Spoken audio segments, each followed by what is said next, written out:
This video contains gratuitous use of profanity and uncomfortable pauses to compensate for lack of professionalism and original thought. Viewer discretion advised.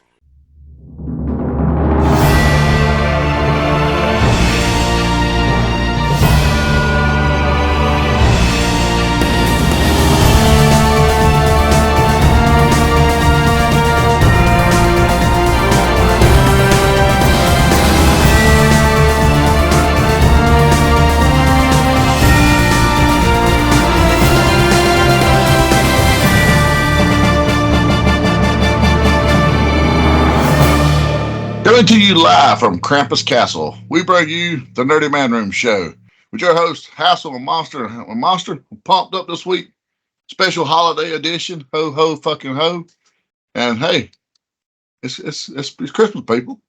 It is Christmas, and we're going to do a special holiday episode. We're going to discuss some themes of Christmas, past, present, and maybe take a stab at what the future might look like. Since you said ho, ho, ho, you know it goes O, right? My wife at night. I was going to say sound on walking backwards, but you take that on however you want to. Hey, please that way.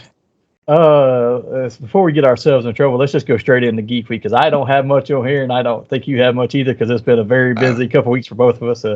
Year's winding down, and work seems to be even busier than usual. So I can speak for myself. Only thing I did for Geek Week was I have finished the Doctor Who specials, which I watched each of them as they came out. This was the most recent one. This last week was the last one before this special season.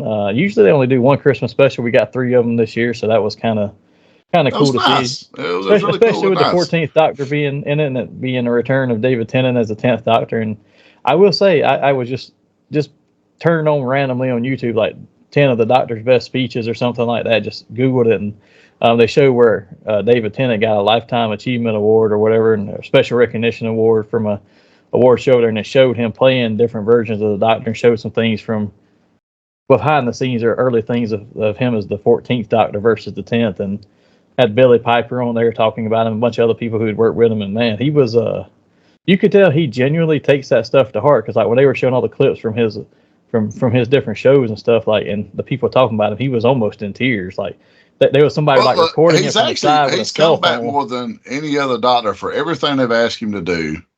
Like, He has literally been. It's been 10 years since the 50th anniversary, and he was back for that. I mean, he's come back every single time that I've invited him back, and so you can tell he truly loves the character. And not just that, but just anything that he does. Like when these folks, they were talking about folks from other TV shows and stuff he'd been on too, and like the way they were talking about him, like he was tearing up and stuff. Like somebody was recording it from the side with a cell phone.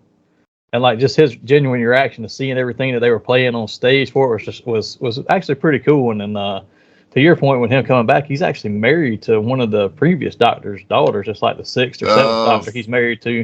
Was it? I thought it was 5th, but yeah. Whichever one wore the vest. The one that wore the vest with the blonde hair that looked all Panama Jackish. That might have been. I don't remember. I just know he's married to one of those daughters, but. You know, then they showed like some clips of Matt Smith talking about him coming back. You know, he was the 11th Doctor, and they're like, "Oh, do you want to come?" He's like, "Yeah." He said, "Actually, I want to go back to the show." He said, "But I want to play a version of the Master who looks like the Doctor and kind of impersonating him." I was like, "That would actually be pretty cool." But he was on there. You know, I wondered why he hasn't come back. It's like he has not done nothing with the show since. You know, they asked him. He's like, "I wanted to." He said, "But I've been doing other projects, and it's just never worked out on the timing because they shoot very quickly, because they only shoot 6 to 8 episodes, right, for a season for them. So when they shoot, it's like tied down. That's all you're doing. But you got to remember, he's been doing movies and other stuff too. Like, you know, he was in Morbius and other things. It's like one of the interviewers actually said, he's been in one tank after another. And let's be honest, he was in Terminator tank. He was in, He was in Morbius tank. What has he done that succeeded? Wait. A lot of British shows he's very popular on, but I don't keep up with all that stuff. In Dune? He might have been. I don't remember. I think so. Wasn't he rumored to be in something Star Wars wise? There was something about that, but I don't remember what it was. I thought he was supposed to be in the last Star Wars movie, but I don't remember. Unless he was under makeup the whole for it. I don't know. He's been doing a lot of projects. I mean, stuff that we don't necessarily keep up with, but he's been doing a lot of projects. But Well, hey, you know what? An actor gets paid for a tanking movie just as good as they do for a non-tanking movie. Well, and then his performance in like Morbius was actually really good, and he was praised for it a lot. It's just that movie was so bad that he's not getting anything out of it. But he talked about how much fun he had playing a villain because he doesn't get to do that very often. He's usually a sympathetic or type character or something. But he's like, I got to play the villain, and that I loved it. And they're like, well, would you rather do that as a villain or come back to Doctor Who? He said, Doctor Who any day of the week. He said, I still watch it. He said, I've seen every episode of it. I suppose that respect. Respect. I did see Billie Piper saying she was going to be back on set possibly for something in this coming season. Really? Yeah. She hasn't been on there in forever. Now that we've both seen it, without going into too many spoilers, did you feel like the second special was a bit of I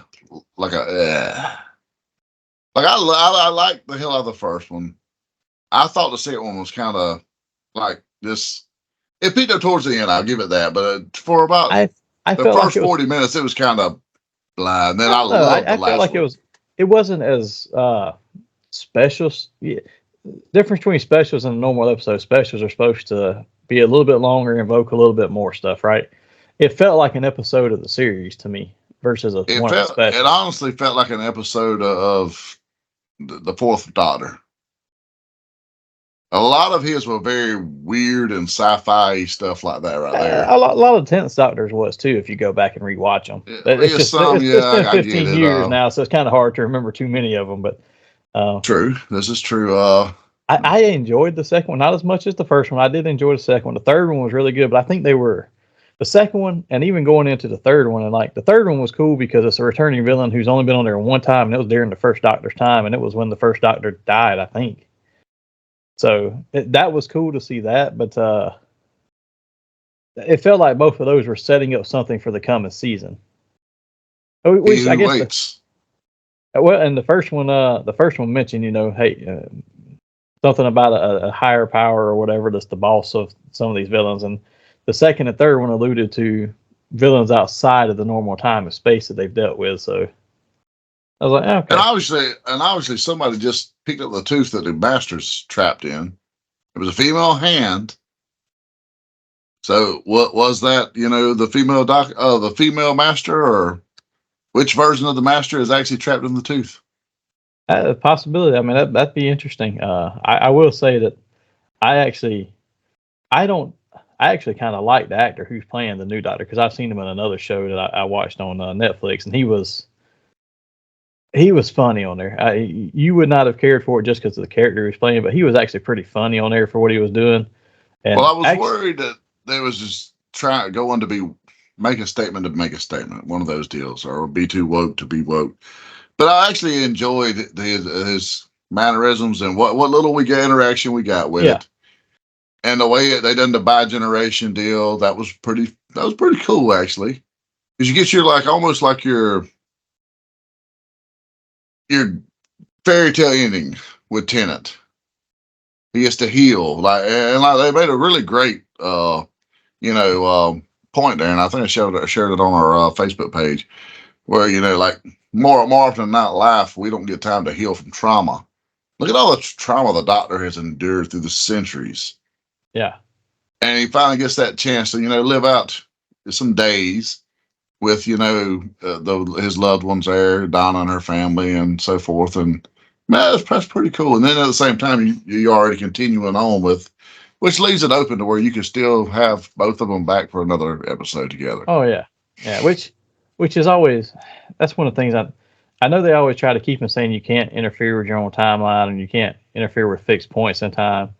But since the 50th anniversary, I've got to give them, they have done a great job of going back and saying, okay, he's a time traveler. He can be two of him in one place at a time. You did it in the 50th anniversary one, the 60th anniversary one, which we just got happened. That happened there. The Peter Capaldi's Christmas special, the one where he meets the first incarnation of the Doctor. What? That was like one of my favorite episodes, really. Which I like Capaldi. I thought he was a great Doctor. He grew on me big time. But that was one of my favorite episodes there, and that was probably the coolest part of the toy maker or game master or whatever he was called in this episode. I forget which. Toy maker. Yeah, that was one of the coolest part was like when he's going through all the companions croaking, and then every time he's like, "Yeah, but this happened." He's, "Well, ain't that great?" And I was like, "Oh, you dick." Oh, Doogie Howser was fantastic as a villain. He done amazing, dude. I was So, like, "Whoa." and the one part of that, so hopefully whoever is watching now has gone past this because we have done spoilers for about the last 7 or 8 minutes. But the whole Spice Girls song when he's dancing, that shit was hilarious, man. I got a kick out of that. At first, I was gonna be. At first, when I started, I was like, really? And then about 2 minutes into it, I was like, this is actually pretty dang cool. And they're shooting like rose petals. Other guns is like, you get the vibe of this son of a bitch is serious. He's not the one someone to be trifled with. Oh no, and that's what was pretty cool about it. But I enjoyed it. I enjoyed him a lot, and I'm actually looking forward to the new season with the new Doctor, just to see what they do with him. And I said I like the actor, but he was actually really good at being, going from trying to be a serious or even a comedic actor to being just a quirky type person. He fit it very well. I'm pretty excited for it. He could have wore pants for his portion of the episode, but you know that made sense the way they did the regeneration and it split, and like, because if you notice what Tennant's wearing, he lost part of his clothes. He got them like Tennant had no shoes on. He had the shoes. You know what? I didn't pick up on that. You just said I did pick up that he didn't have shoes on, but I didn't pick up on that right there till you just said that. So like his button-up shirt, the new Doctor took, and the tie and the shoes, but he didn't have his pants, he didn't have the vest, and he didn't have the undershirt. It was kind of funny how they did that. I was like, at first I was like, what? Why does he not have pants on? And the more we watched it, I was like, oh, that makes sense now. Yeah, it was. I highly recommend anyone that hadn't seen it yet, even though we spoiled the shit out of it for you guys. It's Doctor Who. Even though with spoilers, there's still plenty of twists and turns and surprises. It's very enjoyable. Go watch it. So before we move real quickly, because we got a couple things to do besides just this Geek Week part, let's just do this real quickly because I'm always curious. Who's your top 5 Doctors in order? Ooh, in order? Yeah, I'll give you mine while you think of yours. For me, it's David Tennant, Matt Smith, Tom Baker, Peter Capaldi, and then I'm going to get a lot of flack for this one, but I like the guy who did the TV movie for the 8th Doctor, Paul McGann. I actually really enjoyed that TV movie. The Neil Gaiman looking guy. Yeah, I really enjoyed that TV movie, and he did. And somebody said a statistic the other day that he's actually done more Doctor Who stories than anybody else because of all the audio books he did. Like Tom Baker may be the only one who's done more. I was like, oh, but that would be my top 5. Okay, I got Tennant, obviously. Let's go Tennant, Baker, Capaldi. Then I'm gonna go with the cat that was the first Doctor back.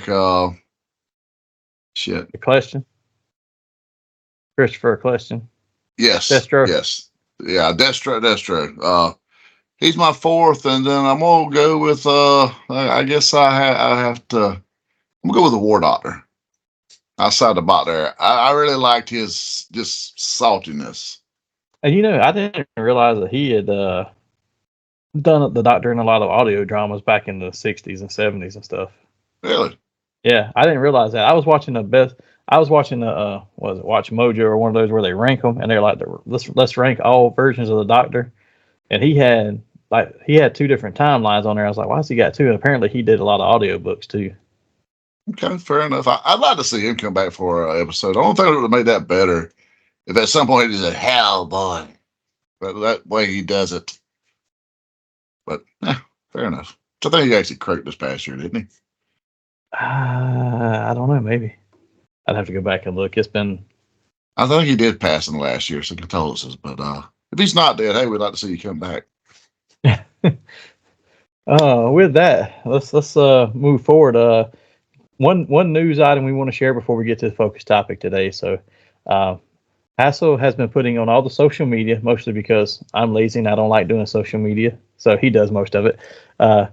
We're getting ready to prepare for the Excelsior Awards, which are our year-end awards. But we would like to hear from you guys this year. What are some categories and maybe even some nominees for categories you would like to see this year?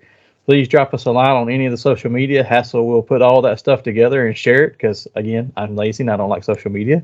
But he's going to take care of all that, and we'll incorporate some of that into the show. So looking to do that. We'll probably record that show around the end of the year, first of the year, depending on what our schedules are. But it will be coming soon, so we would love to hear your ideas. So if you see that anywhere on social media, drop us some lines.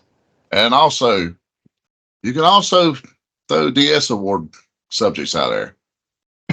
Not just Excelsior's, but the Excelsior and DS awards. That is a fair point. And without further ado, that takes us right into our focus topic, Hassel, and we're going to do holiday theme specials for past, present, and future. So let's start this off. We're going to start it off with some breaking news that's come out in the last couple of days, and I'm going to start off with the news because I think it leads straight into the Christmas of present, and then we can talk about the past a little bit, and we may touch on the future too. Let's just see how it's going here. But so before we touch on the Christmas of present, let's talk about some news. Saw a couple of days ago, Hasbro is laying off 20% of their workforce in the coming year. It's another 1,100 people from what I saw. And I don't know if you saw a different number. I saw like around 1,100 plus. This is not their first layoff of the year. This is just another one coming. So I bring this up because we're going to talk about some more things, especially related to the toy market. But not only are they laying off 20% of their workforce, but now we see that they are actually going to outsource some of their creativity licenses because they've struck a deal with McFarlane to do page puncher style figures, which are the 4-inch, I think is what they are. Somewhat limited articulation, 4-inch figures. I think they come currently with like a comic book or something, but they've licensed pretty much all their action figure lines short of Transformers. I saw Power Rangers, G.I. Joe, Ghostbusters. And earlier this year they said they were suspending the Power Ranger line for the next year. It almost makes you feel like they knew then what was coming. But how shitty is it to wait and announce this at Christmas? I mean, that's almost that's Jelly of the Month Club shit right there. Why couldn't you have waited till January and done all that? Yeah, like hey guys. Not necessarily the McFarlane deal, because that wouldn't have mattered, but the layoff, they could have waited till January. Yeah. I guess they're just trying to get it out in the end of the fiscal year or physical year, depending on what their fiscal schedule is. But we bring all this up just to talk about the idea of this Christmas of presents. For me, at least from what I've observed, and Hassel, you can weigh in on your stuff, but I have seen it be a holiday slump. So, and I say that because Hasbro's saying, hey, we knew it was a challenging year. We had headwinds all the way up through the last 9 months. It's gotten even worse. The holidays did not pick up like we thought it was. So, we've got to do something. Well, you got to look at a couple of different variables. One, this last 2 years you've had windowless packaging. So this was something you and I had discussed the other day. With the return of windowed packaging with the Joes, I started buying 2 Joes again. And to pay, since when they went to windowless packaging, I went to 1 Joe. I was like, fuck it, it's just a box. Yeah. I'm gonna open the son of a bitch, and I pretty much opened every one after that. Throw the box on the shelf or in the closet and, display the figure. But with the return of windowless packaging, I'm buying 2 figures again. So they probably did see a slump there for quite some time. The kids don't buy toys like they used to, or they don't demand toys like they used to. No, kids are they're conditioned with one of these from the time they're, eyes open on. So they're more in tune with that than they are a toy. So let's touch on that because that's one of the things. So in my opinion, there was a couple of things besides. I didn't touch on the window package as much in my notes, but I was looking at the fear of a recession. Some people are in recession. I've seen the unemployment rate is down to like 3% right now, but still there's a lot of people not working. So did that mean we didn't really fill that many jobs? We just don't have as many open jobs out there. Well, we're entering an election year. The economy always slumps and business get real weary entering into that election year because they don't know where things are going to go. So everybody gets in this like defense mode, like almost like the Spartans. You got the shield up and everybody's back shoulder to shoulder, and they're like got the spears out. Like, wait a minute, motherfucker. So with that going on, and really and truthfully, you look at the toys. The ones who are buying the toys right now are not the kids; it's the collector market, and that collector market is not getting younger. Now, does that pass down generation to generation? Sometimes, like my son picked it up pretty much, and it passed from generation to generation, but not fully. Like he likes certain things. He loves Transformers. Like some G.I. Joes, he doesn't grab that many of them. Not that much in Marvel Legends other than Spider-Man, just because he's a Spider-Man fan. But look at what the kids did. So when we were kids, most of this stuff wasn't necessarily our parents' toys. They didn't have as many. They didn't have the action figure stuff. It came kind of along with our group in the 80s and then on into the 90s. But there were still certain things that, you passed down from generation to generation. And other stuff was, oh, hey, for us especially, there's cartoons on TV. And you had to, it wasn't like Cartoon Network now or something where it's on 24/7 and it's stuff that's not really marketable as toys. It's just You had to sit cartoon. there and be there for it. They were commercialized cartoons. Like they were like, okay, this is just a commercial for the action figure toy line to go buy something. You basically had your 2 hours in the morning, 2-3 hours in the afternoon, and then you had Saturday mornings. Oh yeah, but it was the stuff that, hey, this was there and it made you want to go buy it. Like you get up every Saturday morning, that's your only cartoon block. You watch it and you're like, oh, I need Manny Faces to go with He-Man because he was on there. But now they just pick up and the whole show drops and you can watch a whole show on a binge and then you forget about it until a year from now when they release it again. And with a new season, and you're like, okay. How terrible is that, honestly? Something I hadn't thought of really until you just said that, though, but it is very true. We want it all at one time, but we're no longer, we've conditioned ourselves to where you can't wait a week to know what happens next. You got to binge watch 20 episodes in 2 days. But at the same time, once it's over, you've packed so much into such a short spell that it is difficult to let it all really process. Like, we remember episodes of G.I. Joe from fucking 30 years ago. Like, they still stand out there because you did watch them more than once. I'm not saying we didn't.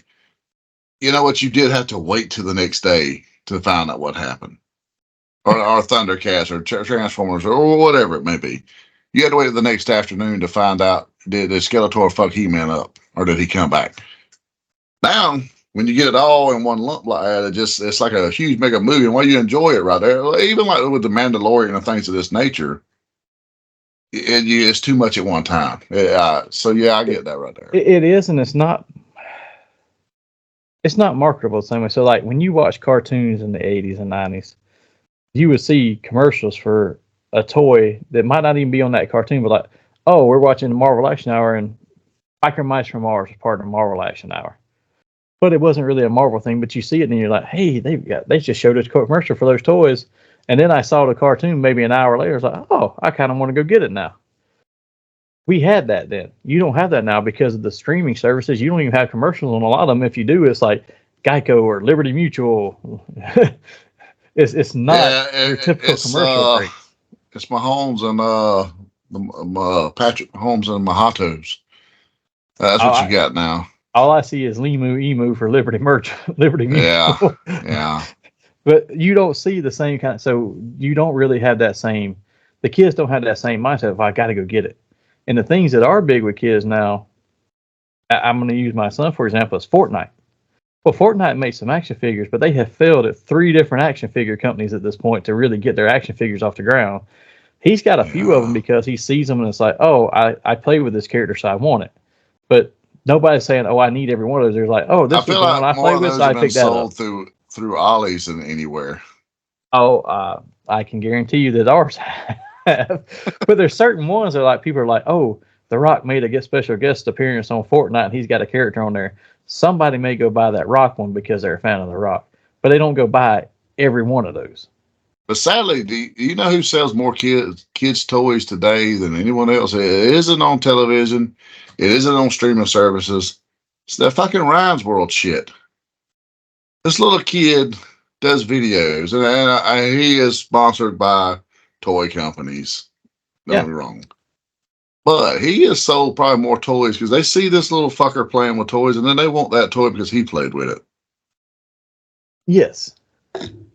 Marketing is changed. You see the younger kids, your toddler level ones get more into, oh, I saw Coco Melon, I need a Coco Melon toy, or I saw PJ Masks, I need a PJ Masks toy. You're not seeing the ones out there unless they've gotten it from their parents. Like when my kid, he watched Transformers with me, and then he wants all the Transformers G1 figures. You don't see that often. Like I say, when it comes to the video games, even with mine, he's like, I'm more interested. Like he's got his own checking account now. He's old enough for that. We put his allowance in there. He earns that, and then he gets a gift card from for Christmas or whatever. The other day, he's like, well, I got $100 gift card from somebody for Christmas. I was like, okay. He's like, I can't use it to buy Fortnite V-Bucks. I was like, and he's like, well, I'd like to spend it on that because I want to buy the skins and stuff that came out in the game that are new and stuff. They're more interested in spending money in the game than I was like, you sure you want to do that and you don't want to go spend that to buy a Fortnite figure or a Transformer? He's like, no, I said, I'll let somebody else buy me the Transformer for Christmas. I'll spend my money on that. So he wants to buy stuff in the game or a game versus that. They're more into the electronic world, and the electronic world has taken away a lot of that ability to sell toys. Yeah. My son, he collects, but not like us or he don't even collect. Like your guy, little guy. He's a Batman only. Now he will collect all things Batman, Joker, Robin, shit like that. But the Gremlin, I get said I want to kill this little rascal some days because But now he's 4.5. Don't get me wrong, but he will watch videos of people playing with toys. Mm-hmm. Like I'm just like, kid, you have these toys. Get the fucking floor and play with them. And like he will watch for hours. He's videos of people playing with like Megazords and things of this nature, and like be all into it. And then like he might play with a toy for 15 minutes, and typically it's knocking the hell out of my knuckles as I hold one and he, pounds the living shit out of whoever I'm holding at the time. Typically get my fingers more than the action figure, but hey, that's about the extent of it. And that's funny because mine will watch videos of like how to Transformers, and he'll start doing it, and then he's fine. But he does that with because a lot of these kids are so into video games, he does that with his video games. And to his point, you can't really say much if you're a sports fan. You're watching somebody play a game. He's like, don't you watch sports? Why aren't you out there playing football? All right, you win the argument. Touché. But we talked about all this with the holiday slump just for the sales, but if you go look in the stores, it's not the same as it used to be. It used to be you could go into a store and you had full toy aisles. You had movies everywhere. Black Friday sales, I used to just go just to pick up movies because they put all these movies in little cases on different end caps, and they'd be all over the store in different places. Yeah, you found in the grocery section they'd have to, go so far. Not this year. And a lot of them are not even carrying physical media anymore for like movies and stuff. Most of it now is like, just buy the digital version. That's what went on sale. I did buy a bunch of them online and have them delivered that I found, but they weren't in stores. And then, but I bring some of that up, and we can touch on that some more because when we talk about the past, we can talk about how it was. But for me this year, not just the toys and the sales, stuff like that, but just a general, and I think this is a lot due to the recession stuff and fears of that, but just in general, there's a lack of celebration everywhere this year. Like we used to go just drive around different neighborhoods here where we live, and we live in a big city. And there's always whole neighborhoods decked out in decorations. Now you go in, it's like the entrance to the neighborhood, maybe one house down this street and one house down the next street, but not every house is decorated. They're not spending money on it. That was something I actually literally commented on this past Saturday because, I work Saturday and then got off work and, we had both the boys. So, me and my wife, she took a shower, I took a shower. And we took them over to Tifton, and Tifton at the park, they do, pretty big, Yeah. But a lot of, if you remember when we were growing up, all the area downtown are surrounding the park. A good many of those homes done lights, like pretty much whole neighborhoods. Yeah.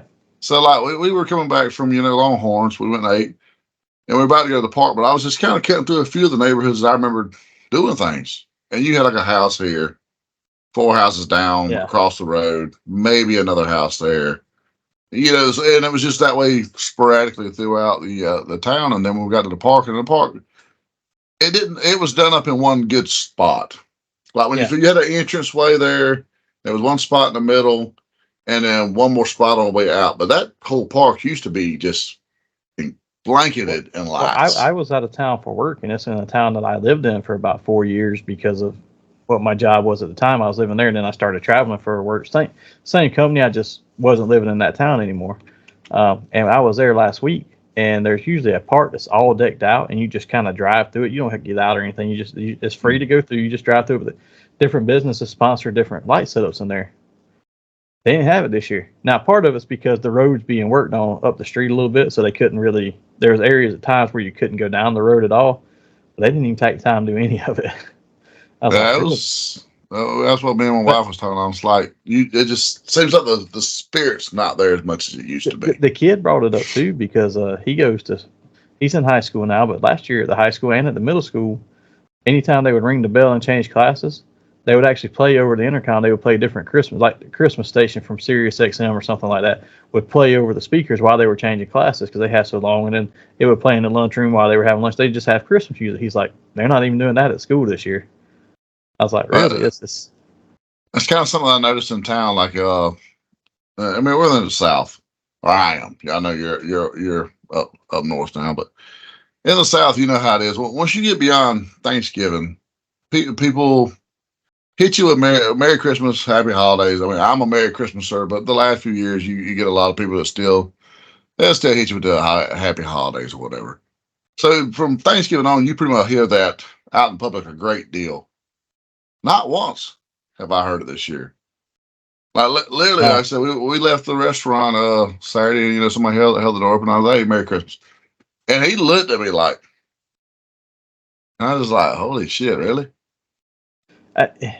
And I get that there's a lot of businesses going away from saying it just because we have to all be cognizant of what everybody considers. If some people don't celebrate Christmas, it's just different holidays and stuff. But I haven't seen hardly anything this year. That's why I said it's truly not just talking about the toys and the collectibles, because yes, it is for us a big deal. And I will say that Hasbro has been delivering on collectibles here at the end of the year because they're breaking me with something that's supposed to be out next year in February or March, and all of a sudden it shows up. But still, it's just a holiday slump. It's like it's not really being celebrated as much. Yeah, I'm not even hearing Happy Holidays. Is what I'm saying. Like, I will say that I have some plans this weekend where I'm kind of forcing some holiday stuff to go on, but that's just because we have tickets to the Trans-Siberian Orchestra and we're going to that. But dude, it's just not out there. And like even wanting to go, like, yeah, you want to go see lights? Well, there's not really any of like.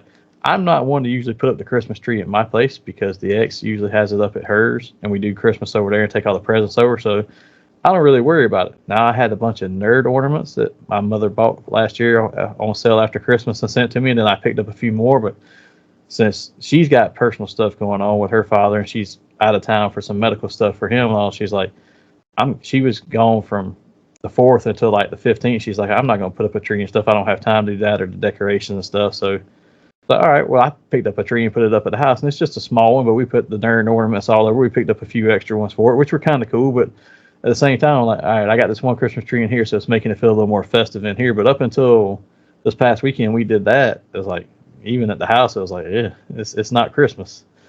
And I will say I've spent the last 2 weekends wrapping a bunch of presents because all the stuff we've ordered, but still, it just didn't feel like it.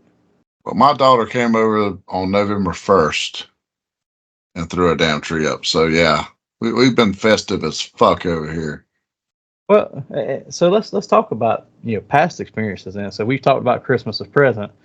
Let's compare it to the past and talk about Christmas as past. So for me at least, there was a lot of holiday themes when we were young that I used to get into. But let's just touch on a few of them and talk about it amongst ourselves. So what's one holiday theme that you guys always had or experienced that was a big deal that may or may not be the same nowadays? For us, it was, I grew up with my grandparents more than, anyway, they were my home base. And before Pop died, we always, on Thanksgiving night, we put the Christmas tree up. That was like our big to do, and I used to get so excited for it every year because, once I got to be about 8 or 9, my grandmother let me do the lights. I don't know why that excited the fuck out of me, but I wasn't allowed to place the ornaments because she was a meticulous ornament hanger. Her and my aunt would get there, and that was their gig, But Pop would sit there and he'd cut on some action movie, and there while we're putting the tree up, and I would look forward to that. That was our thing every year. So when I became a parent myself, that was kind of a theme that I kept with my kids. On Thanksgiving evening we would throw the tree up, and I let the kids help, and we would always do that every year, or we'd go saw a tree down. For a few years we did the live tree shits, till one year I got a tree full of bugs, and every day I come home for 3 days in a row I had fucking dead bugs in my floor, and it was freaking me out, so I had to throw the whole tree away and start over. So other than that, but that was our thing, was the Thanksgiving night tree. So we had the tree, but it was the weekend of Thanksgiving. It wouldn't be Thanksgiving night. It would be just that Saturday, usually after the Friday sales and stuff. But putting up Christmas decorations around Granny's house was do it at your own risk. Do it her way or do it at your own risk. There was a lot of threats made. Ooh, Miss Marie will get you. But you think about some of that, but you go back to stuff that's different nowadays too. Is like that stuff goes out in October. Like we were buying a few more extra ornaments for our tree because I only had a few that my mother had sent for, and it was stuff like He-Man, Skeletor stuff. So we decided we'd look see if there's any new stuff. And I will say that WWE actually made a cool looking little belt ornament that you could put on your Christmas tree. That's a Walmart exclusive from Hallmark. Yeah, I've seen that. That looks pretty good actually. We picked that one up, but we were in there looking at that, and this guy walked by who was in the store and was just moving stuff around. He's like, man, he said it's amazing how much that stuff costs right now. I said, just wait till like December 30th or something. He said, that stuff will be half price. I was like, yeah, I know. I'm gonna come back and try and buy some more. Then he said, man, you should have been here months ago. So that stuff showed up here in like August in the back. Wow. And then he's like, we already got stuff for Valentine's Day. I was like, geez. You know what? I did do that last year. I went to our Walmart on January 1st to buy Christmas ornaments, and I was pissed off because they had like all the regular Christmas shit was 50% off or up to 90% off. You know how they'll do it. But those Hallmark ornaments that have the really cool ones, none of them.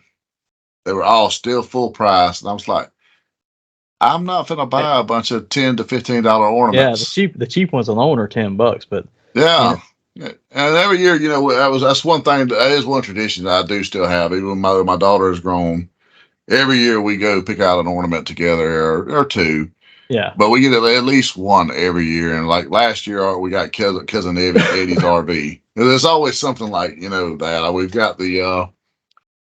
We've got Ralphie in the pink suit and the leg lamp from Christmas Story because that is another thing that we have kept alive. Even though the kids are grown, we watch the Christmas Story pretty much all day Christmas Day. Like I'll cut it on in the morning.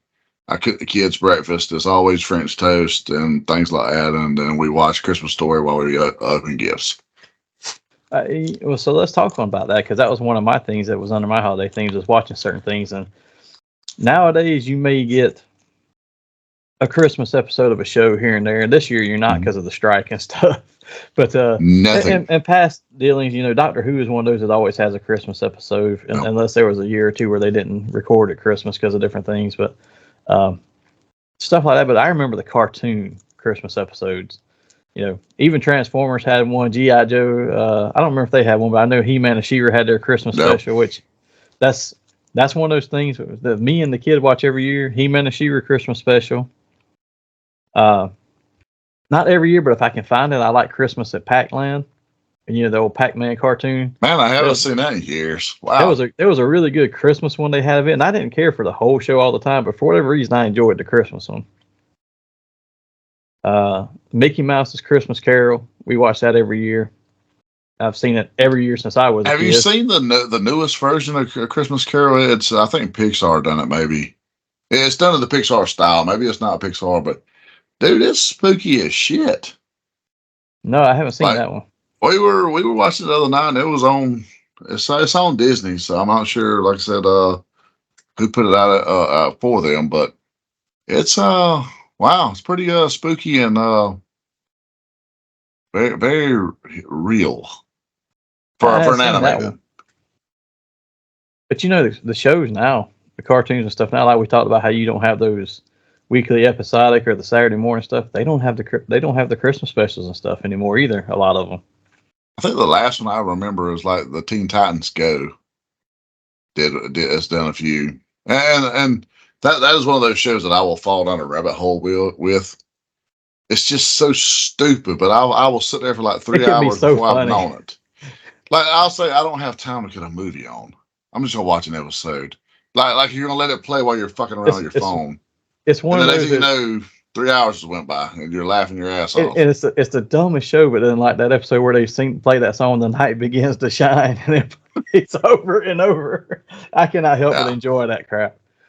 But they don't make stuff. Again, we talked about how that goes back to buying the toys. They don't really put out those cartoons like that anymore. It's that instant gratification or that binge season, and you don't get holiday specials in there. you might get a holiday special show, but even like this year, you didn't even have holiday movies like from Hallmark and stuff, which I admittedly watch some of those because I like the rom-com every now and then, but you didn't even have those this year because of the strike and stuff. So it's very interesting. Rom-coms aside, what is your go-to Christmas movies that you have to watch each year? Movies? The only real true go-to Christmas movie I watch every year, and you're going to get a kick out of this one or make fun of me one and two, but Medea Christmas. Because I love the Medea movies, and that one is just hilarious to me. Oh, my. The Christmas one, when it's her or Tyler Perry and then Larry the Cable Guy and stuff, that one's just funny as crap to me. And Oren loves it, so we watch it every year. I like Uncle Joe. I do like Uncle Joe. It reminds me of some of my uncles. I wasn't going to say that. But. Yeah, he does. It's true. I've never been much for... Some people say Die Hard's not a Christmas movie, and I don't watch it every Christmas, but if it's on, I'll watch it. There's not a lot of other ones that I go to every year. I will say there's one on Disney that we watched a few years ago, and it's kind of a goofy one, but it's what's the girl's name?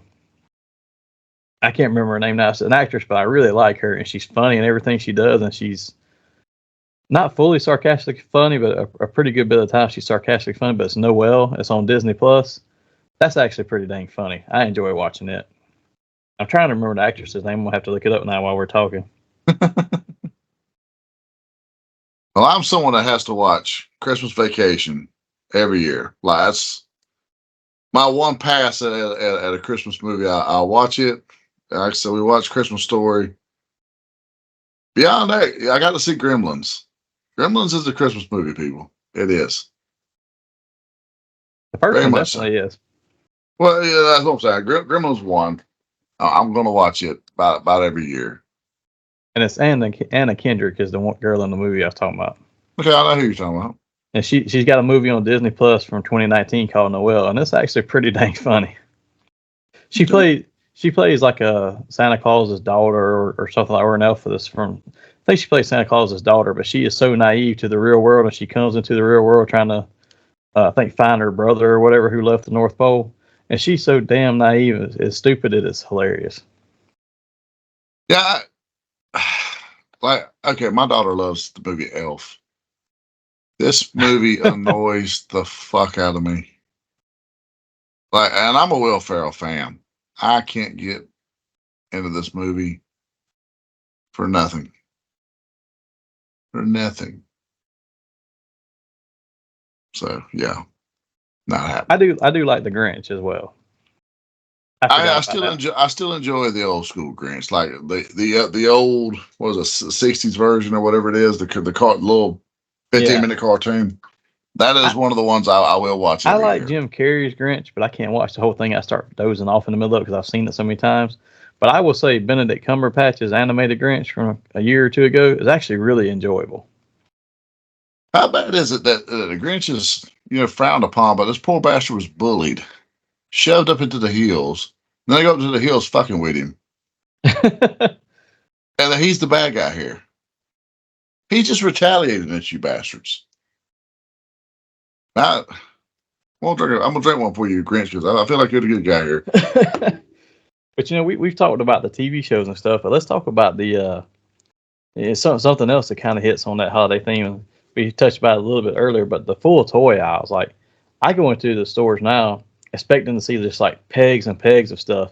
And I'm like, oh, here's pegs and pegs of Droid XYZ that didn't sell from Star Wars, and he's the only one still here, and everything else is just gone and empty.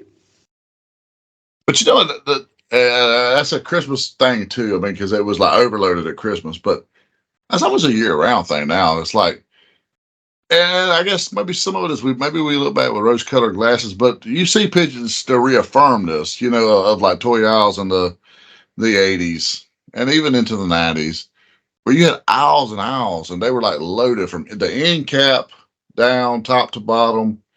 And it didn't have, I'm not talking about Toys R Us, aisles. I'm talking about at your Walmarts, your Roses, your TG&Y back in the day, all of these places that were just Kmart.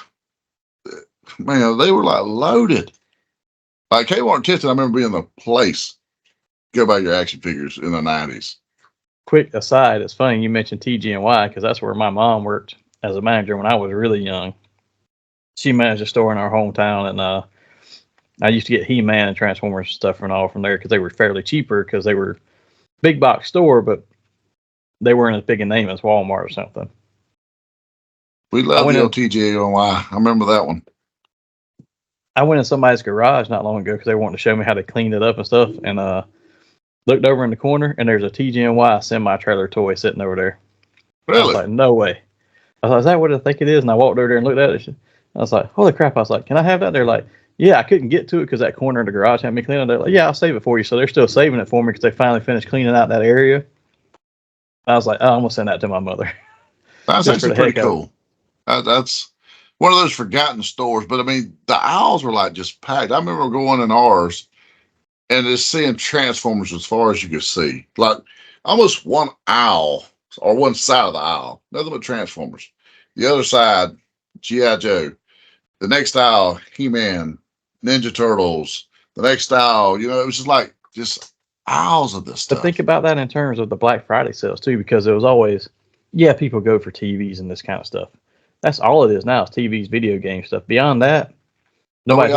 We all got TVs now. Put them groceries on sale, people. But look at what they used to sell on those, and people would fight over them, like literally get into fist fights. Elmo, Sheets. Tickle Me Elmo. Yeah, that was the Cabbage Patch Kid of the current day. Cabbage Patch Kids back in our days. Furby for a few years. Remember when Furby was so big and you couldn't get one, and the store would be full of them, and then they would just fight over them and take them out, and then you come back like 2 days later and the store is full again. A day later, they're all gone again. You see someone walking back in with a black eye that fought over it 3 days prior. Like, yeah, dumbass, there's another one right here. I remember somebody when my mom worked in Tifton posted on the radio, and she was so mad because she had bought this toy for me.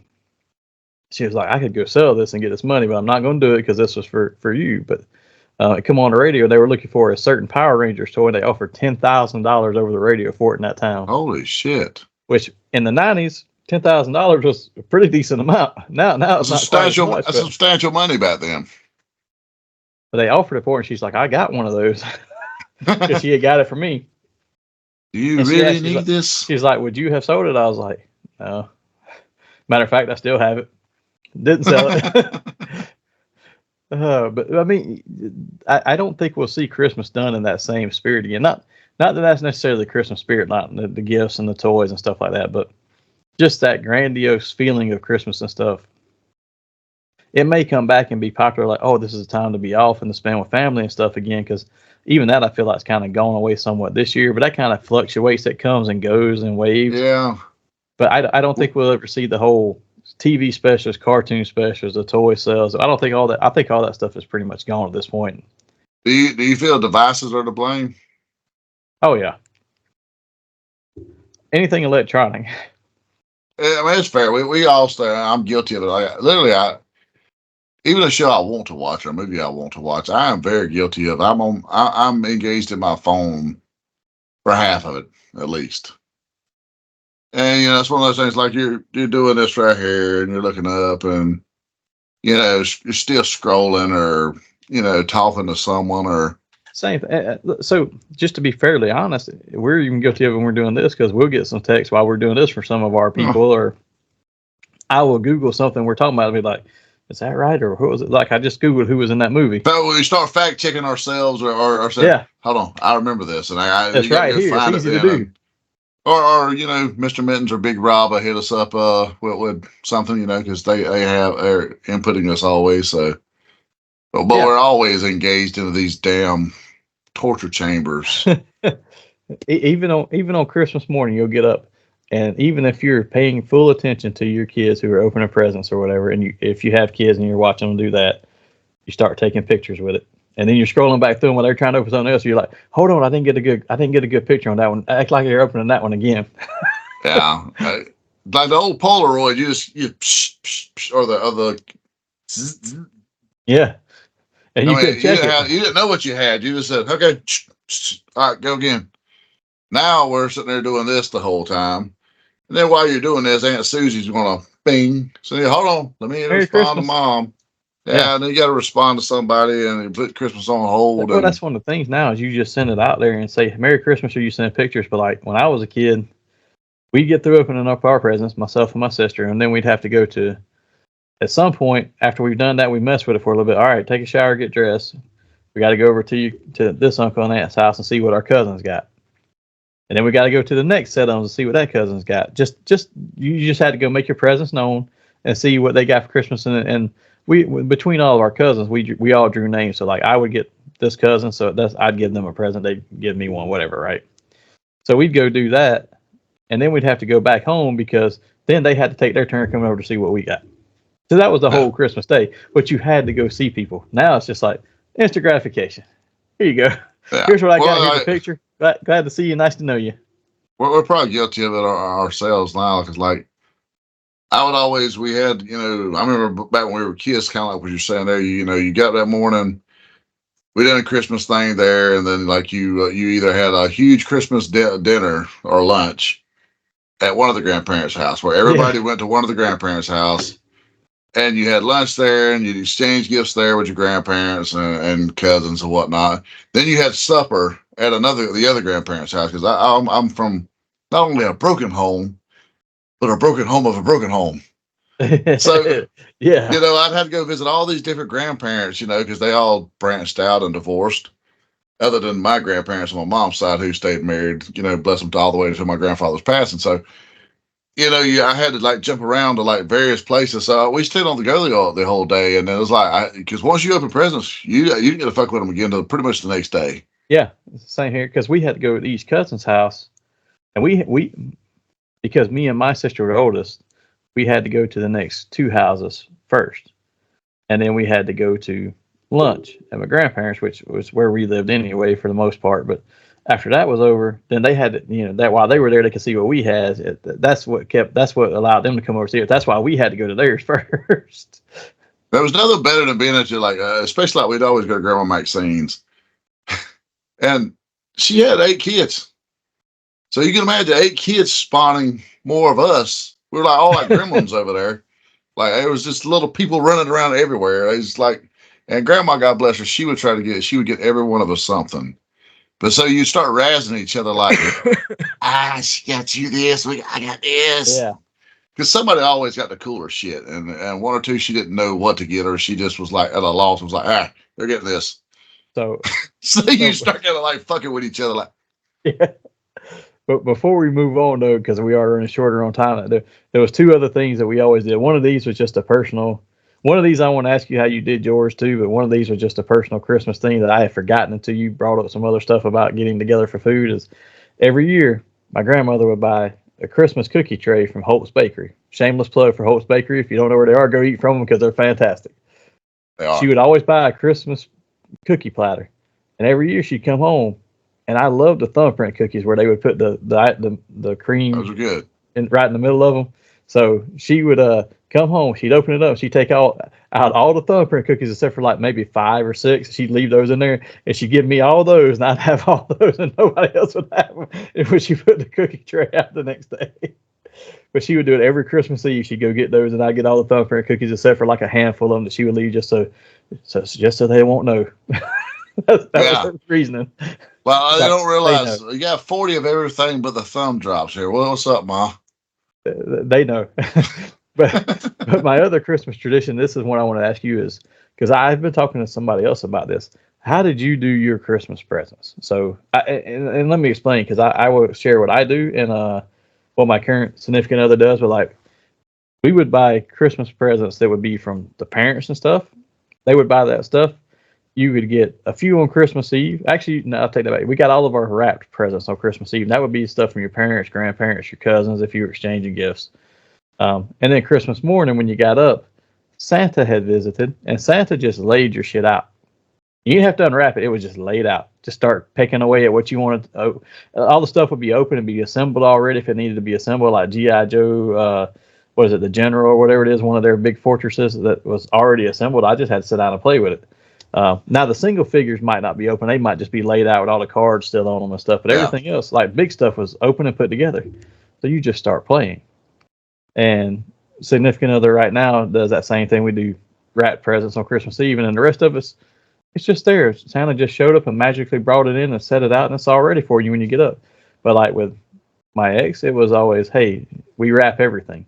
So we would do presents from each other Christmas night, and then Santa's presents would be under the tree to still have to unwrap next morning. So I feel like it took away from me because I was like, damn, I got to clean all this stuff up as he opens it, and I got to open boxes and put it together versus if Santa just assembled shit on the way in, this would be a whole lot easier. So how did you get yours? So like as a kid, I remember like with my grandparents that raised me, we always had like a almost like a Christmas party, I guess, on Christmas Eve. So on Christmas Eve, like all my aunts and uncles and mom would come over. Same here. And some of us, like my great aunt would come up from Florida, and my great grandmother would be there and everything. So we'd have a house full of people on Christmas Eve, and they'd get a bunch of food there, and my grandmother, she's a hell of a cook, so she would always do like homemade candies and cookies and stuff like this. So we all got together and had like a huge thing, and like I'll never forget, like for years my pop, he passed out the gifts. Then when I finally got to be like 10, it was like he passed it down to me, and I got to be the person passing out gifts to everybody, and I thought it was the coolest shit ever for some reason. We did the same on my mom's side. Christmas Eve was at my Granny Marie's house, and we'd give out the gifts and we'd eat and stuff, and then we would do that again for lunch on Christmas Day at her house, and then for Christmas Day dinner we would go to my dad's grandparents where we'd get gifts from them and stuff. But looking back now, it was always cruel to do that because we always done it late in the evening. You get all those gifts, and then you got to go to bed. Yeah, you couldn't fuck with them. Yeah, the next day. So that's like, true. So that was kind of how we did things there. And like Dad, he always done them Christmas morning. Like that was the first time I ever did anything on Christmas morning was with Dad. Growing up, and they were pretty much wrapped everything on both sides there. When my kids got to be, when I had kids and became a parent myself, pretty much, they always scam you leading up into Christmas. It was like the week of Christmas, they start. Can I have one gift? Yeah. So you always have that one throwaway gift that there's some like Dollar Tree toy in there. Yeah. Like you can open this. And then they'd always scam us on like Christmas Eve night. I'd let them open one gift on Christmas Eve night. But what we would do is you had the parents, the presents from mom and dad. And then you had we do it 50-50 kind of. Like you had all this from Santa. Yeah. And then you had a few from us. Like we'd always do the lame shit from us, like the clothes. Santa got to get the cool shit. And then like the big stuff, like if they got a bike, I wasn't wrapping a fucking bike. No, it's not. That makes sense. So anything kind of big or ridiculous, we rolled it out and set it in front of the tree, and they come in there the next morning and be like, So that was kind of how we done things there. And now my kids are grown, and I say we got the gremlin, but so we just wrap everything, throw it on the tree, and when people come over, we do what we do. The same thing. We've done the wrapping since we've had our own kid and stuff, and I just remember when I was little, it was like, all right, all this stuff was wrapped was from family, all the stuff that was open was from Santa, and I'll admit when I've done wrapping in the past with the kid. I mean, he's old enough now to know the difference, but back then it was okay. I've got 5 action figures. This one's from Nanny.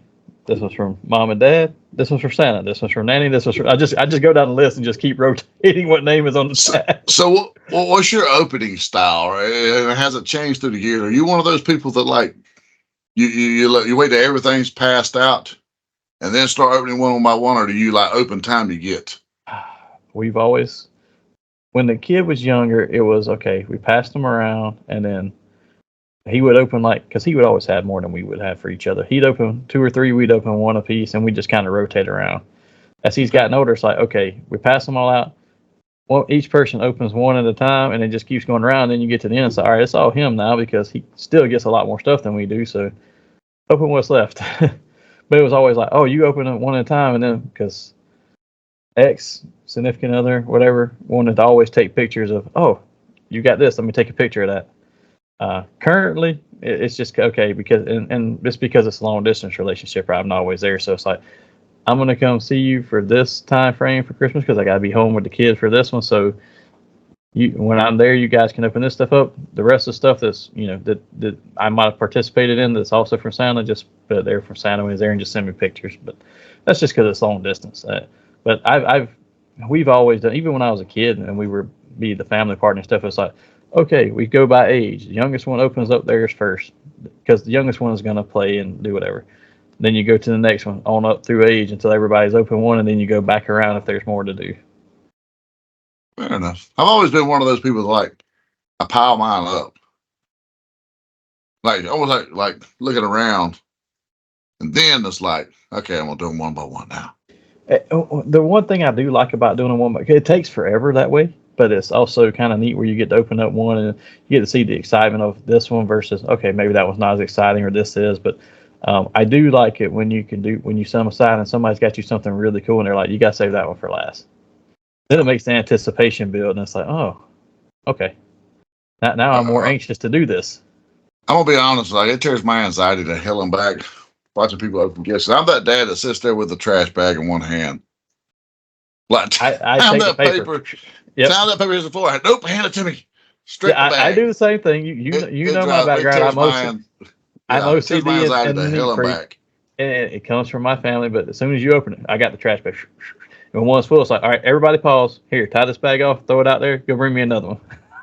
And I don't get up and go get it. She's like, Daddy, you can't even enjoy Christmas. I'm like, I'm enjoying the hell out of this. Put it in this fucking bag now. I'm enjoying seeing you open and seeing if you like it, but give me the trash because I don't want to have to clean this up later either. I want to clean it up as we go because if I got to wait till the end, I'm gonna turn around and be the only one doing it, and everybody else is gonna be gone. That was probably like I did it one time when the kids were little. I didn't do it because my ex-wife, she was like, "You can't even damn enjoy Christmas because you're worried about getting the trash out of the floor." So I was like, "Okay, I'm not gonna do that this year." And then when it's time to clean up, everybody was gone, wasn't they? Not only that, we lost toys. Because there was this just sea of, you remember what my house would be like at Christmas, when my kids were little.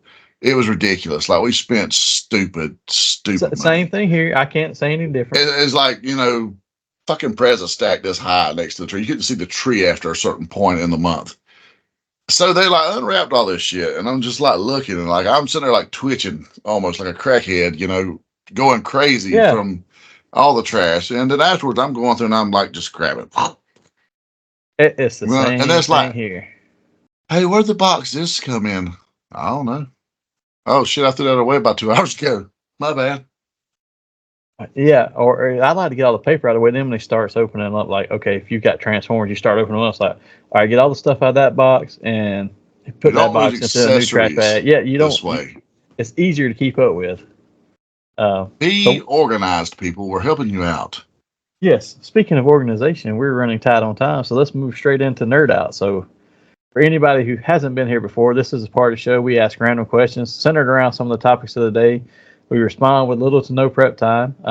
We would love to hear your responses, so please feel free to share those in the comments. Or if you just want to expand upon our answers or tell us how we're wrong or make fun of us, we take that too, as long as you want to put it in the comments section. Hassel, I went first on Geek Week, so do you want to go first on Nerd Out, or you want me to go first? I'll go.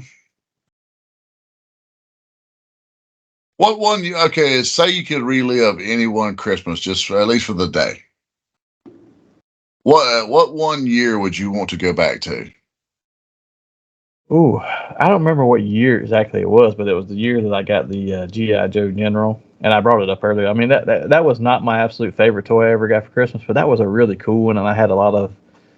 So for me, even collecting now, and I look at what I'm buying, and I'm a completionist on a lot of stuff. Like I love to get all my Power Ranger stuff. I love getting, like Thundercats. Ultimates. I want all the Thundercats themselves. After that, I'm done. I can stop because I just want the cats. Same with the Silverhawks. But when I buy all these toys now for my collection of stuff, the only ones that I have been, other than Red Rangers, to open and make a Red Ranger shelf, the only one I've really been buying everything of is G.I. Joe. And it's not because G.I. Joe is my favorite toy line, because I always like Transformers better. I like Power Rangers a little bit better, but G.I. Joe is the most nostalgic one for me because I had the most G.I. Joe toys, because besides He-Man, G.I. Joe was the cheapest. And I had a lot of He-Man stuff, but I remember more of the G.I. Joe stuff. And the year I got the G.I. Joe General, I had like 30 or 40 brand new G.I. Joes to go with it. So like I had that whole day. Let's face it, they were like $2 to $3.99, depending on what store you Oh, went absolutely. to. So you could get more of those. So that Christmas stands out to me, not because it was my absolute favorite toy I ever got for Christmas or gift of any kind, but just because the play value I had, because I played for hours and hours with that for like 2 or 3 days, because it was a whole vehicle that turned into a battle station type thing, and it was just one of the biggest ones I had, and I had so many GI Joes with it to play with, plus my old ones with them, and I was just like, I was just in hog heaven with that one for a while. So I don't remember what year that was. That was probably 88, 89 maybe. I don't remember what year the General came out. I'd have to look it up, but I think it was later GI Joe type stuff. What about you? Mine would probably be 86. And like I said, it's not because the volume of stuff I got that year. I mean, because my folks were good to me every year. I had great Christmases, no complaints. But I don't know. It's just like the fondness of this one year. It stands out a little more. It was a year it was like halfway through the school year. My mom just and grandparents up decided to move to Jacksonville, Florida, where my great aunt lived, and we went down there, and we stayed about 6 months down there, and we were down there for that Christmas there, and I got into school there, but I just remember this. I don't know. I just remember so many cool toys I got that year. Like I remember I got an inflatable battle cat. I got I forget what the damn thing is. It had the claws and it spun around and it had these little spider legs that done this shit. It was a Master of the Universe toy. Oh, But like that year there, I remember I got it and a bunch of He-Men. I got a Rambo because I remember on day one playing with this thing, Rambo was going to save He-Man, who's like clamped in one of the claws, and he jumps up there, and the claws done this. They had like a little arms, and one of his hand grenades got lodged in there. So forevermore, every time this thing spun around, it rattled like a son of a bitch. My mother hated it. But that was also the year I got the slime pit. The Horde slime pit. Yeah, I just remember getting that like the fucking first time I played with it. My grandmother loses it. That slime is not going in my floor. Get in the kitchen. Same thing here. You're only allowed to play on that'll get baked in the carpet. Yes. You had to go play in the kitchen floor. Then you get fussed at for being in the middle of the damn kitchen. So there was no win, but it was like these are great memories to me. I don't know. It just that was a great Christmas. And I looked while you were talking because yes, the Google machine is right here. The GI Joe General was 89. It was supposed to be released 1990 was its official release year, but it came out Christmas of 89 for the holiday season. I do remember the slime pit, and I'm trying to remember what the other thing was you're talking about that was. Well, I envisioned it. It had like a black body and these two red claw arms, and it had red legs, and like you would spin him around and then pull the button on the side, and he would like spin, but it would make his body wobble around. And he had two claws that he could put He-Man or somebody in. I remember that. When you first said black and red, I was thinking of the one that had the little spinning blades and it's a vehicle. You know what I'm talking about? I had that as well. But that's actually a rider. This was like I think it was one of Hordak's deals or whatnot. But was it Montreal? It had like a little face on it, but it was pretty damn big. It was probably about this big, I'd have to look that one up. I don't remember that one. I had to find a picture and I'll post it on our socials. But yeah. So your question leads right into mine. So I'm gonna give you a 2-part question here. So, what would be your top pick of an item that you did receive for Christmas one year? Your favorite gift that you ever got for Christmas, and what is one that you always wanted and never got? And the flag is not an acceptable answer here. I was just going to say that's a hand down. Everybody would say the flag, so we're gonna eliminate that off the bat. You have to pick something besides the GI Joe flag. Okay, fair enough. Because I knew exactly where that goes. That's why I had that caveat already built in. I don't know the year I got my NES. That was like cool. That was like the gift. It was like I was so happy and proud of. Even though I had it plugged up to a black and white television, I had an NES with a TV in my room. That was next level pimp. So here's my problem with getting an NES. As much as I enjoyed that and I loved playing the first Mario, I loved Duck Hunt, the first Legend of Zelda. I didn't get quite as much screen time because there was this guy named Dave who was always at my house who lived there. he would play a video game game. master. Yeah, he would play a video game to his heart's content, and I was never mad. I was always just watching, like, man, how's he do all that? And then as soon as I learned what a fighting game was, I was like, fuck you, I hate you. Don't play this game with me. Now we were fine on everything else, and when you learned how to play a fighting game, I was like, damn it. But yeah, I remember getting an NES too. That was fun. It didn't stand out to me as much as some other stuff did, though. Fair enough. I don't know. I don't know. That was special to me there, and probably if I was just gonna say toy wise,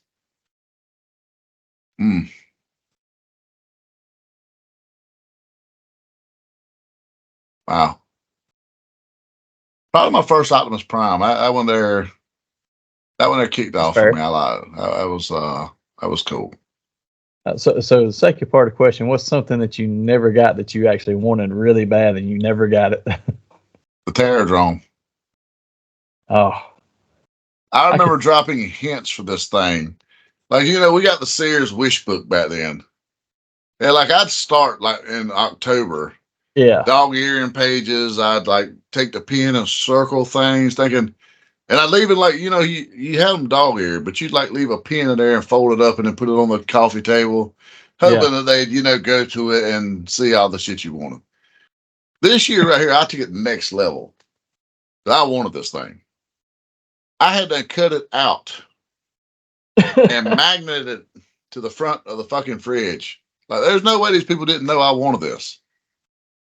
No fucking way they didn't know. They did not buy it. I was a little upset about it. You know what's And funny? there was actually a huge box under the tree that year. And I just knew I got it. And I think it was like a fucking punching bag or something. I was like, what the fuck? Yeah. It's funny you bring up the Sears catalog because when I would go through and pick out stuff like, I want this and this for Christmas stuff, most of the time, because the way my grandmother would do stuff, a lot of the stuff that I would pick out I want for Christmas would be stuff I would get, and it wouldn't be Christmas. It'd just be, hey, you did good in school, here's this. Like the ones I remember the most, Rodimus Prime came from the Sears catalog, and it wasn't a Christmas. And there was an X-Men where they would like sell a box of like 4 X-Men, and they wouldn't even come on the card back. It was just the X-Men figures, and they'd be like in, each one would be in an individual white box, and then they'd be in a big brown box they would come in. And it's like 4 to 5 in a set. But there was one that had Iceman in it, and he was one of my favorite characters. So just to get him in that, I was just so excited with it. And then the rest of the characters in that set, I was like, meh. I think Forge and Iceman were in it, and I enjoyed Forge a lot, but Iceman was my favorite. And there was like Sabretooth and another villain, and I was like, I don't even know how I ended up with these villains. I'd forget where they came from. I was going to say, that first Sabretooth with the claw action stomach, he was kind of, but that second Jim Lee one, he was legit. That figure holds up. I still have that. Yeah. Well, just to answer the question myself, the thing I never got that I wanted, I'll start there, was you remember Cops? The air raid helicopter. Time, a future time. That they had a helicopter. It was the coolest looking helicopter to me because it opened up from the sides, and you had a red and a blue side, and it came with the pilot, and then you had to get the other person. That was the one thing from Cops that I didn't get. Like a lot of those Cops figures, I had a lot of those, and then I just got rid of them over time, and then I see them in the store now, and they're a godly price because you can't find them anywhere. Like I see them in the store, especially complete. Oh, I see them in the store in a package, and they're like $190 for one of them. I'm like, wow. No. But I wanted that helicopter because my favorite character, like design, was the helicopter pilot. I just thought he looked cool, and I wanted the helicopter. So I thought it looked cool, but I never got that one. I didn't really ask for it a lot, but it's just one of those like I said, hey, I really want that, and then we just never got it for whatever reason. Probably just never found it because it was hard to find back then. One of those you start dropping hints like, you know what, that'd be really cool to get this. Yeah, but we never saw it actually physically in store. We just saw it in magazines and stuff, or on the back of boxes, or in the little flip-out books they used to give you with the other toys. The one I did get, though, is the one that I brought up earlier that they came on the radio and offered $10,000 for, and it was the White Tiger Zord with the White Ranger.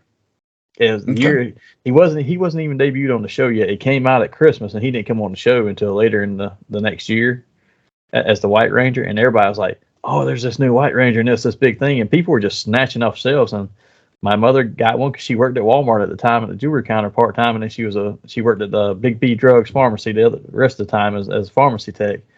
she just happened to be there the day they unloaded that, and she knew I liked the Power Ranger stuff because it had been getting bigger and bigger, and I already had the Megazord and the Dragon Zord, and she saw that one. She's like, I haven't heard of this, heard him talking about this white one, but I'm gonna go ahead and get it. And then a few days later, it was on the radio for $10,000. Somebody trying to buy one. She's like, Wow. I got one. I thought you were going to tell me it was Serpentera, actually, but okay. Yeah, I still have that Tiger Zord sitting down there, and the White Ranger's up on the next shelf. So I know we're really close on time, and we're ready to close out, but as a bonus, what one person, and we all did this as children, what one was supposed to be a present but a gift that you told them, like maybe in October or November, if you buy me this, I'll not ask for nothing for Christmas. What gift one of those stands out to you as one of your more favorite or fondest ones? Man, that's a hard one. It was supposed to be a gift. The one that I asked for to be a gift, and then I was like, I won't bother you for any others, was it was from the Sears catalog, and it was two things actually that I wanted together, but they were they're two of the same thing, but two completely different characters at the same time. I wanted Rodimus Prime and Ultra Magnus. Okay. And I was like, I won't ask for anything else. I got those. Ultra Magnus was maybe, I don't remember if he was a Christmas gift or not. I know Rodimus Prime was not because my grandmother gave him to me early, but she bought both of those. But that's the two that I remember asking for like that. There was a lot of other stuff that I picked up that I was like, oh, I need this, and I'd get it, and I'd put it on layaway to buy like for Christmas, but then with my allowance, I had to go pay for it and get it for myself, or my grandmother would get it for me. But like the Red Dragon Thunder Zord stood out to me because I just happened to see it in the store. Those weren't even on the show yet either, and I was like, dude, that's so cool. It's a new dragon, and it's that different design, and it turns into a warrior by itself, and it's the Red Rangers, and that was my favorite. And I put it and the Dragon Dagger on layaway together at Walmart and Fitzgerald. and my grandmother ended up buying them out of there for me, but never were supposed to be gifts. They were just like, oh, this is cool as shit. I need this. Fair enough. What about you? The one that stands out to me, and it was just, I don't know, I dug it. It was like one of those super cool things to me. What was the Blackbird from the X-Men series? Oh, that was cool. Because I remember seeing it, like, we were in Walmart, we and my grandmother, and we were like, literally just, we were in there for something. I forget what it was. And we walked through the toy aisle, and I seen it. I was like, holy shit. And I was like, on her. I was like, but Mimi, if you'll get me this, you won't have to buy me nothing for Christmas. Like, I was like selling hard, and she's like, because I'm well aware of my damn age at the time, people. I was, but I'm a nerd, so unlike my father before me, I'm a nerd. So I'm like, I don't give a damn. I want this. And she buys it for me, and I got the most enjoyment out of that right there. Dude, that was a good one. I remember getting all those X-Men figures, short of the ones I would get from Sears, just because hey, they were coming out and they were in those little cases. The first few waves, I remember buying them at KB Toys, and I was so enamored with some of them, like not even who were necessarily favorite characters, but like I always liked Colossus, but he wasn't a top tier character for me. Like he's a top X-Man, but he wasn't one of my absolute favorites. But having him, Nightcrawler, same way. It's like I just think he's cool. The variety of figures you wouldn't have got without that line. Yeah, I saw those in the books and I liked the characters, but they weren't like, I got to have them in the story. Like Cyclops was a big one for me, but the rest of them were like, meh. And then they just kept making them. I was like, oh, here's another big one. But some of those that weren't for me, like Colossus, Nightcrawler, man, when I'd get the toys, I'd just be so enamored with play with them for hours. They were amazing. It's a great line, a very, very undersold line, or appreciated line, I guess what I'm saying. Thank you. It is, but since we're bringing up appreciation, let's appreciate a few people here and get ready to close out. But before we leave, let's make sure Hassel tell everybody where they can find us at to appreciate us, and then we'll tell them where to find all of our friends and appreciate them. You can find us on Facebook, Hassel Hutchinson via the Nerdy Manroom Show. You can find us on Instagram at the Nerdy Manroom Show. You can find us on Twitter, Nerdy MR Show, TikTok, the.nerdy.manroom, and most importantly, find us on YouTube. You can find us on Geek Network. You can find us on Spotlight Media through Roku and Fire TV. And while you're checking us out, don't forget If you want to join up with Geek Network, we are still looking for members to help with interviews, podcasts, and reviews. Check out the graphic that we'll throw up here for all the details on how to apply to join. And while you're checking us out, don't forget to go check out our extended Nerdy Manroom family member, Big Rob. You can find him on his channel of Big Rob's House of Entertainment and No Chinese Food, where he's been doing a ton of toy hunts lately. And I'm sure he will get back to his canon film series as we wind down into the holidays and he's not on the road doing the toy hunts. But right now, enjoy those because they are quite entertaining. Along with that, if you can't find anything you need on Big Rob's toy hunt, go check out our sponsor. Big thank you to them, These On Collectibles. You can find them on internet at theseoncollectibles@gmail.com and on Facebook at These On Collectibles or in their store at 305 Main Street, Tifton, Georgia. Visit them for all your nerdy needs from comics to Legos, trading cards, toys, games, and more. Help them support the local artist community by supporting their cause of bringing unity through community. Fandoms unite. And remember to stick around for the end credits. Check out some special shout outs to some of our friends and extended Geek Network family members. Their details will be in the credits. Join us here next time. We're going to do a, how do I say this? A reboot themed episode, repackaging themed episode. Until then, live nerdy and happy holidays.